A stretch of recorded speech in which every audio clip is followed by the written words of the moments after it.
আজকে আমার recipe candy Apple.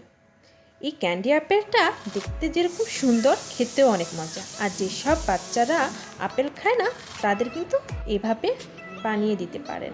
Candy অ্যাপেলের জন্য আমি এখানে দুটো আপেল নিয়েছি। আপনারা চেষ্টা করবেন গ্রিন অ্যাপেলটা নেওয়ার জন্য।